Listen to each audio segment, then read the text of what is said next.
සුබුදැසනක් ඔක්කොටම. අපි අද පාඩම චාලක රසායනය. දැන් මෙහෙම චාලක රසායනය කියලා කියන්නේ ප්‍රතික්‍රියාවක් වෙන්න ඕනේ මොකක්ද? මොනවද වෙන්න ඕනේ? කියන්නේ ප්‍රතික්‍රියාවක් ඉබේ වෙන්නේ නැහැනේ. දැන් ප්‍රතික්‍රියා වර්ග තියෙනවා. උදාහරණයකට ගත්තොත් එහෙම ඉක්මනින් වෙන ඒවා තියෙනවා. ඒ වගේම ඉක්මනට වෙන්නේ නැති ඒවා තියෙනවා. උදාහරණයක් ගත්තොත් බෝම්බයක් පිපිරීම ඉක්මනට වෙනවා. වෙන දේ හිතා ගන්නවත් බෑ. ඒ තරංශනිකව වෙනවා බෝම්බයක් පිපිරීම වගේ. ඒ වගේම පළුතු රිදීම, යකඩ මලකඩ ගෑම වගේ ඒවා ටිකක් කල් යනවා. ටිකක් ශීඝ්‍රතාව අඩු වෙනවා. එතකොට දැන් ඔයගොල්ලන්ට තේරෙනවා ප්‍රතික්‍රියාව තමයි ඔය ඔක්කොම. එතකොට හැබැයි ඒ වගේ ශීඝ්‍රතාවය තියෙනවා. කියන්නේ වෙන වේගය. එහෙමනම් දැන් අපිට මේක මෙසර් කරගන්න ඕනේ. මේක කොච්චර ශීඝ්‍රතාවයකින් වුණ ප්‍රතික්‍රියාවක්ද? මේක ප්‍රතික්‍රියා ශීඝ්‍රතාවය කොච්චරක්ද? අන්න ඒක තමයි මේක ගැන කතා කරන්නේ. එතකොට චාලක රසායනයේදී ඇත්තටම කතා කරන්නේ ප්‍රතික්‍රියාවක් වෙන්නේ කොහොමද? ඒකට බලපාන සාධක මොනවද? ඒකේ ශීඝ්‍රතාවය වෙනස් කරන මොන සාධක වලින්ද කියන එක තමයි චාලක රසායනයේ මූලිකව කතා කරන කතන්දර ටික. එතකොට දැන් අපි ගත්තොත් ඉස්සෙල්ලම අපේ පාඩමේ අපි මුලින්ම ගේ තියෙන රසායනික ප්‍රතික්‍රියාවක් වීම සඳහා බලපානු ලබන සාධක සහ එම ප්‍රතික්‍රියාවේ ශීඝ්‍රතාවය පිළිබඳ මෙහිදී සාකච්ඡා කෙරේ. හරි. එතකොට අපේ අනුමාතුකාව ඊළඟට ප්‍රතික්‍රියා සිදුවීම සඳහා සැපිරියුවේ අවශ්‍යතාව. කියන්නේ ප්‍රතික්‍රියාවක් වර මම කලින් කිව්වේ ඉබේ වෙන්නේ නැහැ නේ. එහෙනම් මොන හරි වෙන්න ඕන. දැන් ප්‍රතික්‍රියාවක් ගත්තට පස්සේ ප්‍රතික්‍රියාවේ අපි වෙන්නේ මේ වගේ දෙයක්. ප්‍රතික්‍රියක තමයි කලින් තියෙන්නේ. ප්‍රතික්‍රියක මොනවා වඩවද ප්‍රතිඵල බවට පත් වෙන්න ඕනේ. අපි උදාහරණයක් ගත්තොත් අපේ සෝඩියම් හයිඩ්‍රොක්සයිඩුයි ජලයයි නැත්නම් අපි කියමුකෝ මෙතන HClුයි ප්‍රතික්‍රියා කරලා හැදෙනවා NaCl ධන H2O. එතකොට මෙතන Na සෝඩියම් හයිඩ්‍රොක්සයිඩ් සහ HCl කියන්නේ ප්‍රතික්‍රියක. NaCl සහ H2O කියන්නේ ප්‍රතිඵල. එතකොට එහෙනම් මේ ප්‍රතික්‍රියා වෙන්න නම් ඉස්සෙල්ලා මේ දෙන්න හැම්බෙන්න ඕනේ. ඒ කියන්නේ මේ දෙන්නගේ අණු ගැටෙන්න ඕනේ. අණු ගැටෙන්නේ නැතුව දැන් අපි NaOH එක තැනක තියලා HCl තව තැනක තිබ්බොත් ප්‍රතික්‍රියා වෙන්නේ නැහැ. එහෙනම් දෙන්නම එකට ඉන්න ඕනේ. එකට හිටියොත් ප්‍රතික්‍රියා වෙනවා. ඉස්සෙල්ලාම ප්‍රධාන එක තමයි අණු ගැටෙන්න ඕනේ. දෙවෙනි එක ප්‍රතික්‍රියාව සිදුවීමට අවශ්‍ය අවම ශක්තිය. දැන් අපි දන්නවා ඕගොල්ලෝ බලයක් යදද්දී බලය කියන පාඩමෙත් අපි කියනවා වස්තුවක් තියෙද්දී වස්තුවේ මේකට අපි 50යි නිව්ටන් දුන්නට වැඩක් නැහැ. කර්ෂණ බලෙත් යම්කිසි කර්ෂණ බලයක් මේක ප්‍රශ්නේ තියෙනවා. ඒක ඉක්මවන බලයක් තමයි දෙන්න ඕනේ. අන්න ඒ වගේ මේ ප්‍රතික්‍රියාව වෙන්න තියෙන ඕනි කරන අවම ශක්තියක් තියෙනවා. අපි කියමු 100 ජූල් කියලා. නේ 100 ජූල් වලට වඩා වැඩි වුණොත් තමයි මේක ප්‍රතික්‍රියාව වෙන්නේ. එහෙනම් ඒ ශක්තිය තියෙන්න ඕනේ මේ දෙන්නට. ඒ කියන්නේ තාපය මගින් ඒ ශක්තිය අවශ්‍ය කරන ශක්ති ප්‍රමාණය දීලා තියෙන්න ඕනේ. එහෙනම් අවම ශක්තිය සක්‍රිය ශක්තිය ඉක්මවන්න ඕනේ. ඊපස්සේ නිවැරදි දිශානතියට කැටෙන්නත් ඕනේ. දැන් අපි කිව්වොත් එහෙම මේකද NaOH ගත්තොත් එහෙම ගැටෙන්න ඕන විදියක් තියෙනවා. Cl දැන් මේ Cl එක ඇවිල්ලා ගැටෙන්න ඕන කාත් එක්කද? මෙතන N එකත් එක්ක ගැටෙන්න ඕනේ. එතකොට මේ Cl එක H එකත් එක්ක ගැටලා වැඩක් නැහැ.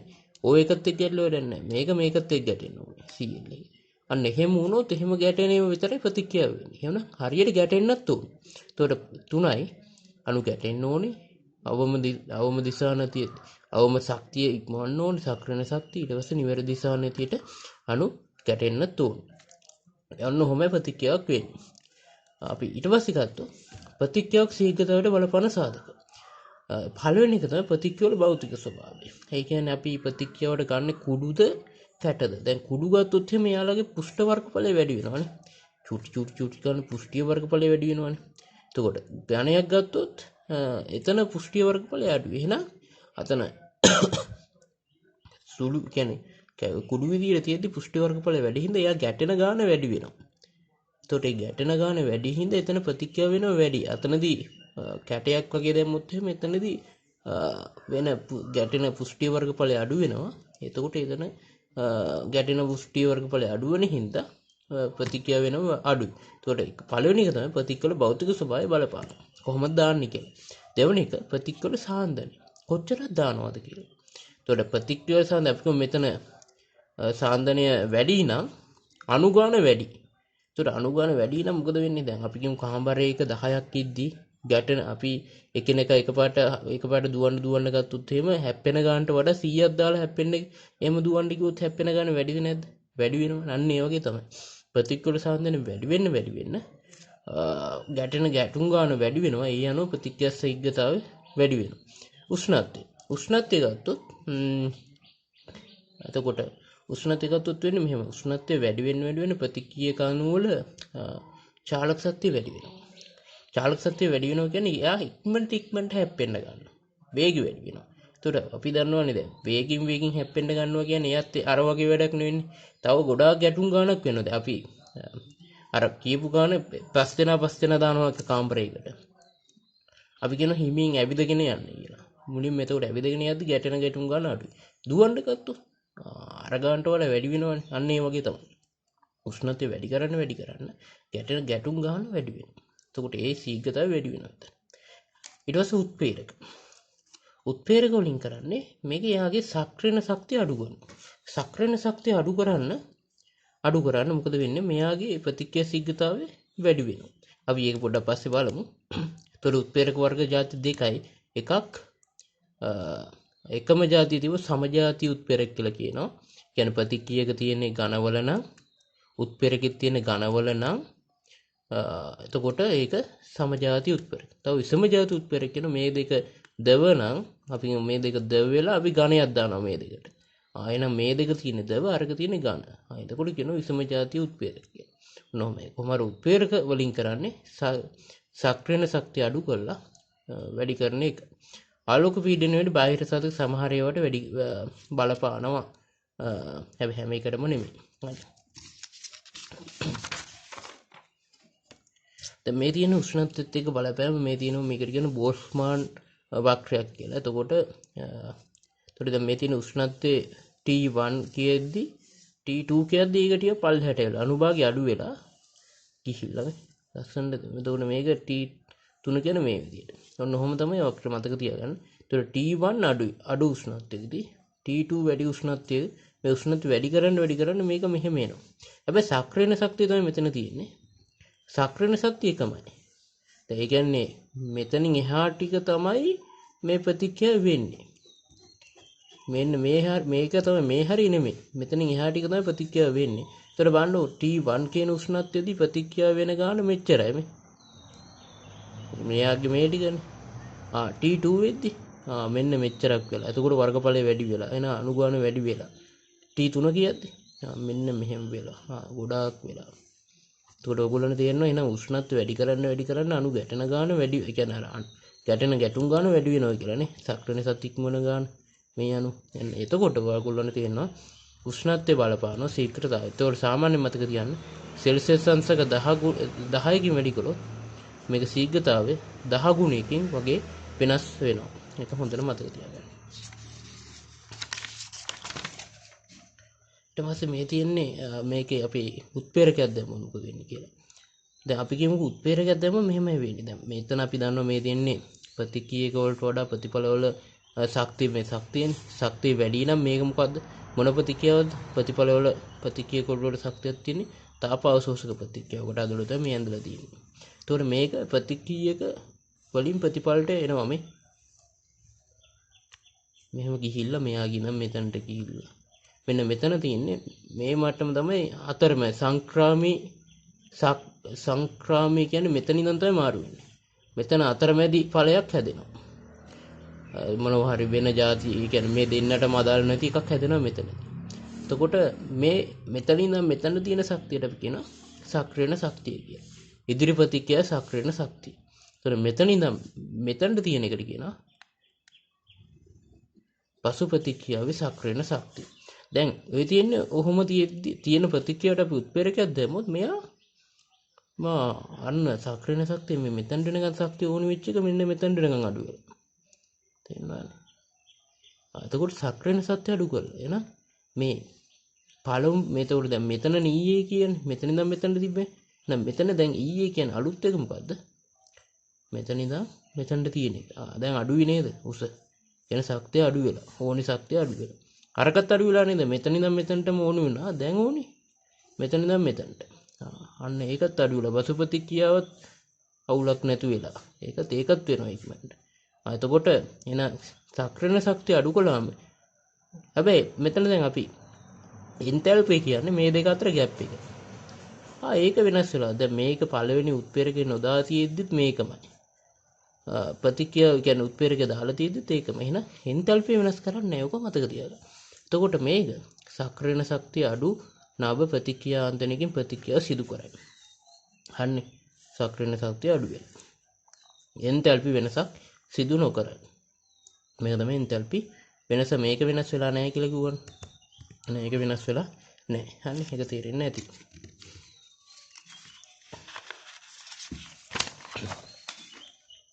දැන් මේ තියෙන්නේ තාප 10ක ප්‍රතික්‍රියාවකට අදාළව. දැන් ඒතකොට ප්‍රතික්‍රියා කණු වැඩි, ප්‍රතික්‍රියා වල වෙසක් වැඩි නේ. එහෙනම් ප්‍රතිඵල එහෙනම් මෙතන මෙහෙම එනවා. තුරුත් පෙරකේ දැම්මොත් මේක මෙහෙම ගිහිල්ලා මෙතනට එනවා. දෙකම එකයි. අර වගේ දැන් එන්තල්පි වෙනස් කරලා නැහැ. මෙතන එක කොහොමත් එකමයි හැමතිස්සෙම. හැබැයි මේ දෙක මොකද වෙලා තියෙන්නේ? මේ උස අවශ්‍ය ශක්තිය අඩු වෙලා උත්ප්‍රේරකේ දාද්දි. හරි. මේක මතක තියාගන්න. ඊළඟට ඔන්නෝමයි මූලික කතන්දර ටික. අපි ඊට පස්සේ ශීඝ්‍රතා සමීකරණ පහත නිදසුන සලකන්න. ඔන්න බලන්නකෝ. මේක ටික කටිය තේරුම් ගන්න අමාරු කතන්දරයක්. A අණු 3යි B අණු 2යි ප්‍රතික්‍රියා කළ A3 B2 අණු එකක් හැදිලා තියෙනවා. දැන් අපෙන් ඇහුවොත් A වැයවීමේ ශීඝ්‍රතාවය කියලා අපි කරන්න ඕනේ A වල සාන්දන වෙනස බෙදන්න ඕනේ ගත වෙච්ච කාලෙ. මේක මතක තියන්න. A වල සාන්දන වෙනස බෙදන්න ඕනේ ගත වෙච්ච කාලෙ. ඒක ඍණ. ඒ මොකද වැය වෙනවනේ අඩු වෙනවනේ. එහෙනම් ඒක ඉස්සරහට ඍණ එකක් දාන්න. B වල වැයවීමේ ශීඝ්‍රතාවය B වල සාන්දන වෙනස බෙදන්න ඕනේ කාලෙ. හැබැයි ඒකත් වැය වෙනවනේ. එහෙනම් ඒක ඍණ. මේක හැදීමේ කියන්නේ මේ දෙකේ සාන්දන වෙනස බෙදීම කාලය. ඒතකොට හැබැයි මේක හැදෙන එකක් නේ. එහෙනම් ඒක දාන්න. එතකොට මේකේ මධ්‍යන ශීඝ්‍රතාවය කියලා ගත්තොත් මෙහෙම. ඒ වල ශීඝ්‍රතාවය බෙදීම අරකම තමයි. ඒ වැයවීමේ ශීඝ්‍රතාවය හැබැයි මෙතන මොකද්ද? මෙන්න මෙයාගේ මධ්‍යන ශීඝ්‍රතාවය හැදී මතක තියාගන්න ඕනේ. මෙයාගේ මොකද්ද? ඉස්සරහා තියෙන ඉලක්කමෙනුම මේ බෙදලා තියෙනවා තේරෙනවද? එතකොට B වල සාන්දනය ගද්දි මේක තියෙන B වල ශීඝ්‍රතාවය. මේකනේ මේ B වල වැයවීමේ ශීඝ්‍රතාවය නෙමෙයි තියෙන්නේ. හැබැයි ඒක බෙදලා තියෙන මොකෙන්ද? දෙකෙන්. තේරෙනවනේ. ඒ ඉස්සරහා තියෙන එකෙන් බෙදන්න ඕනේ මධ්‍යන ශීඝ්‍රතාවය හොයද්දි. ඒක මතක තියාගන්න. මෙතන A2 ගත්තොත් මේකමයි. හැබැයි එයාගේ බෙදන්න තියෙන්නේ එකම තමයි. ඒකින්ද තමයි බෙදලා නැත්තේ. තේරෙනවනේ. හරිනේ කතන්දර. මේ තියෙන්නේ එයාගේ ශීඝ්‍රතාවය. ඒකට එයා බෙදන්න ඕනේ එකකින්මනේ. ඒක තමයි මේක. තේරෙනවනේ. ඔන්න ඔහොමයි ශීඝ්‍රතා සමයාදීසේ මධ්‍යම ශීඝ්‍රතාවයට අදාළව ලියන්න කිව්වොත් අර මතක තියාගන්න බෙදලා තමයි ලියන්න ඕනේ කියන එක.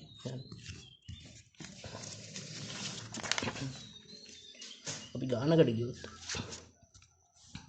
මේකේ කියනවා 2p ධන q 3i r කියන ප්‍රතික්‍රියා ආරම්භයේදී p හි සාන්දනේ මේ ගාන උනාලු වන අතර ප්‍රතික්‍රියා ආරම්භ තප්පර p හි සාන්දනේ මෙච්චරක් උනාලු. දැන් එහෙනම් අපෙන් අහන p වැයවීමේ ශීඝ්‍රතාවය කොච්චරද? එහෙනම් මොකද කරන්නේ? p වැයවීමේ ශීඝ්‍රතාවය කියන්නේ මේක ඩෙල්ටා p වෙදින් ඩෙල්ටා t වැය වෙන හින්දා ඉස්සරහින් ඍණ ලකුණක් තියෙනවා. එහෙනම් අඩු කිරීම මේක කොහොමද කරන්නේ? පස්සේ තියෙන ගානෙන් අඩු කරනවා. පස්සේ කීයක් තියෙනවද? මේ ගාන. කලින් තිබ්බ ගාන. පස්සේ තිබ්බ ගානෙන් අඩු කරනවා කලින් තිබ්බ ගාන. එතකොට ඒක බෙදනවා කාලය වෙනසින්. තප්පර 4නේ. 4 රින බිඳු කිලියන්න ඕනේ 4 කිල කිලිම දැම්මත්. එහෙනම් මේක 0.08යි. මේක අඩු කළාම 4යි. මේක සුළු කළාම 0.02යි මෝල් ටීඑම් රින 3 කියලා එනවා. අපි දැන් මේකේ ඊළඟට මධ්‍යන ශීඝ්‍රතාවය හෙව්වොත් කොහොමද හදන්නේ? මධ්‍යන ශීඝ්‍රතාවය හෙව්වොත් මධ්‍යන ශීඝ්‍රතාවයේ සමානයි. අපි දන්නවා මොකද්ද? මේකේ ඩෙල්ටා p වෙදීම ඩෙල්ටා t අරකමයි p වැයීමේ ශීඝ්‍රතාවය. හැබැයි මම කිව්වා මොකද්ද? p ගේ ඉස්සරහා තියෙන එකෙන් බෙදන්න ඕනේ. මධ්‍යන ශීඝ්‍රතාවය හදද්දී. එහෙනම් ඒක දෙකෙන් බෙදුවා. දැන් අපි දන්නවා මේකේ ශීඝ්‍රතාවය කීයද අපිට? 0.02. ඒක බෙදන්න ඕනේ කියන්නේ. එහෙමනම් මේකට අපි දන්න ඕනගේ ඉස්සරහා තියෙන සංකුණ කියන මධ්‍යන ශීඝ්‍රතාවය කීයද? 0.01 මවුල් ට්‍රියම් ඍණ 3 කියලා එනවා. කන ඩෙසිමීටරය මවුල 0.1යි. 0.01යි. ඒ කියන්නේ මධ්‍යන ශීඝ්‍රතාව. ඔන්න ඔහොම මධ්‍යන ශීඝ්‍රතාව හොයන්න පුළුවන්. එහෙනම් අපිට පුළුවන් ඕක යූස් කරලා Q වල කියන්න. අර එතකොට මධ්‍යන ශීඝ්‍රතාවය දන්න හින්දා අපිට කරන්න තියෙන්නේ Q වැයවීමේ ශීඝ්‍රතාව ඕන නම් මෙතන ඉස්සරහා තියෙන එකෙන් වැඩි කරන්න. එතකොට මධ්‍යන ශීඝ්‍රතාවය 0.01යි. එතන ඉස්සරහා තියෙන 1යි හින්දා එහෙනම් Q වැය වෙන්නේ කොච්චරද? 0.01යි. R ගත්තොත් එතන ඉස්සරහා 3ක් තියෙනවා. ඉස්සරහා 3ක් තියෙනවා කියන්නේ මධ්‍යන ශීඝ්‍රතාවයේ 3 ගුණයක්. එහෙනම් 0.03යි. ඔන්න ඔහොම ලේසියෙන් ගන්න පුළුවන්. අපි එකකින් අදාළ එක හොයාගත්තා. ඊට පස්සේ එතනින් මධ්‍යන ශීඝ්‍රතාව හොයාගත්තා. එයාගේ එතනින් සංගුණකෙන් බෙදලා ඒ ගානේ මේ ටික වැඩි කරගෙන යන්න තියෙන්නේ. තේරෙනවනේ කතන්දරේ.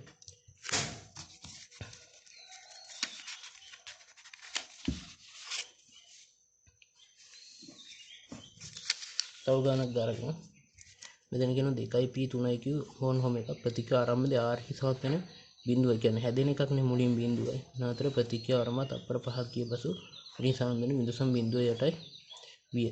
r සෑදීමේ ශීඝ්‍රතාවය සරණ එන r සෑදීමේ ශීඝ්‍රතාවය කීයද? අපි නිකන් හදලා බලමු. අපේ හැදෙන එකකින්ද එහෙනම් කොහොමද ගන්නේ? පස්සේ තියෙන එකෙන් අඩු ගන්නවා කලින් තියෙන එක. දැන් පස්සේ තියෙන 0.8යි. කලින් බිඳුවයි. කාල වෙනස කීයද? තප්පර 5යි. නේන 0.16යි. මවුල් ට්‍රියම් ඍණ 3යි කියලා. එතකොට ඔය එන්නේ R වල මොකද්ද? සෑදීමේ ශීඝ්‍රතාවය. දැන් අපිට මේකේ මධ්‍යන ශීඝ්‍රතාවය හොයන්න ඕන නම් මොකද කරන්න ඕනේ? R කී ඉස්සරහා තියෙන එකෙන් මේක බෙදන්න ඕනේ. මෙතන හදන්න. මධ්‍යන ශීඝ්‍රතාවය එන R වල එක 0.16 බෙදන්න ඕනේ. මෙතන R ඉස්සරහින් තියෙන එක. එතකොට එනවා 0.04යි මවුල් ට්‍රියම් ඍණ 3යි. එහෙනම් මධ්‍යන ශීඝ්‍රතාවය දාන්න හින්දා දැන් අපිට පුළුවන් මේ හැම එකෙම හොයන්න. එතන ඉස්සරහා තියෙන හැම එකෙම වැඩි කරන්න තියෙන්නේ. P කියන්නේ නේද දෙකක්. මේ වගේ දෙකක්. 0.08යි. හැබැයි ඒක වැයවීම and Q 3යි. එතකොට 0.0යි 4 කියන්නේ 0.1යි 2යි. R නම් අපි දන්නවනේ මේකනේ. අය වගේ 4 ගුණයක් කියන්නේ 0.1යි. S ගත්තොත් 1යි. එහෙනම් 0.04යි. ඔන්න ඔහොම පුළුවන් අපිට සාමාන්‍ය ගණනක් හදාගන්න. අපිට දීලා තියෙන එකෙන් අපි හොයාගත්තා. මධ්‍යන ශීඝ්‍රතාව හොයාගත්ත ඊළඟට ඒක හැම එකෙම වැඩි කරගෙන ගියාම අපිට ඕනේ මේක වැයවීම සෑදීම හොයාගන්න පුළුවන්. අපි ඊළඟ වීඩියෝ එකේදී බහුපියවර ප්‍රතික්‍රියා සහ ඒකේ සංකීර්ණ ගණන් ටිකක් කතා කරමු. මේක හොඳට මතක මේක තමයි මූලික ටික. ඊට පස්සේ මේක යටතේ ගණන් ටිකක් අපි හදන්න ඕනේ හරියට. මේ ටික පස්සේ වීඩියෝ එකේ කරමු. හරි.